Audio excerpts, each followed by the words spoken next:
માળિયાહાટીના આંબલગઢ ગામે શ્રી માં કામધેનુ ગૌશાળાનું ભૂમિપૂજન દાતાશ્રી તેમજ ધારાસભ્યશ્રીના વરદ હસ્તે કરવામાં આવ્યું હતું।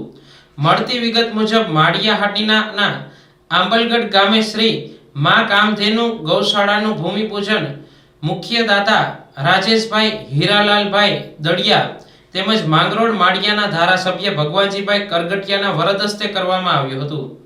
આંબલગઢ ગામ તેમજ શ્રી પાણખાણ ગૌ સેવા ટ્રસ્ટ તેમજ અન્ય 17 ગૌશાળાના આર્થિક સહયોગથી આંબલગઢ ગામે મુખ્ય દાતા રાજેશભાઈ દડિયા દ્વારા 18મી ગૌશાળા દત્તક લઈ આંબલગઢ ગામે શ્રી માં કામધેનુ ગૌશાળાના ટ્રસ્ટીને ₹5 લાખનો ચેક અર્પણ કરેલ છે અને તેઓએ જણાવેલ કે ગૌશાળાનું કામ શરૂ થયા બાદ ફરી પાછા ₹5 લાખ અર્પણ કરીશ। આ પ્રસંગે ઉપસ્થિત મહેમાનો તેમજ દાતાશ્રીઓનું આંબલગઢ ગામ સમસ્ત દ્વારા ભારે સન્માન કરવામાં આવ્યું હતું।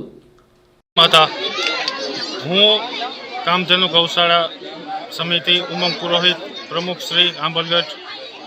આજનો અમારો એક અનેરો અને ખુશીનો માહોલ અમારા ગૌશાળાના જીર્ણોદ્ધાર માટે મુંબઈથી અમારા મુખ્ય મહેમાન શ્રી રાજેશભાઈ હીરાલાલ દડિયા તથા પાણખાણ ગૌસેવા સમિતિના સહયોગથી ₹10 લાખનું અનુદાન આપી અને આ ગૌશાળા પૂરેપૂરી નવી અને જીર્ણોદ્ધાર કરવા માટેનો એક અગત્યનો કાર્યક્રમ, એમાં ઘણા બધા મોંઘેરા મહેમાનો ઉપસ્થિત રહ્યા હતા અને એ રાજેશભાઈના હસ્તે આ કાર્યક્રમનું ભૂમિપૂજન કરવામાં આવેલું છે।